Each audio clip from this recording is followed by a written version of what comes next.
2012 hemlock society দাগ কেটে গিয়েছিল সকলের মনে।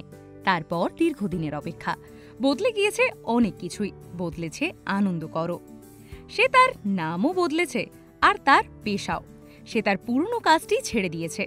এখন তিনি কিলার, মানে ওই টাকা নিয়ে খুন করেন আর কি। আর তার ভার্সনে তিনি কিল করে বিল রেজ করেন। তবে কিল বিল সোসাইটি নিয়ে যত না কথা, তার চেয়ে বেশি কথা হচ্ছে এই ছবিতে থাকা চুম্বনের দৃশ্য নিয়ে।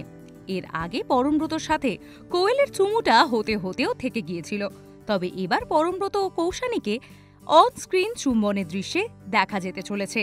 এই নিয়ে পরমব্রতর দাবি, আমি একজন অভিনেতা আর চুম্বন ভালোবাসার বহিঃপ্রকাশ, তাই দৃশ্যের প্রয়োজনে চুমু খেতে আমার কোনো অসুবিধে হয় না। তবে চুমু তো আর একা খাওয়া সম্ভব না, তাই আমার বিপরীতে যিনি ছিলেন ডিরেক্টরের মতে তিনিও সম্মতি জানিয়েছিলেন বলেই এই দৃশ্য ফুটিয়ে তোলা সম্ভব হয়েছে।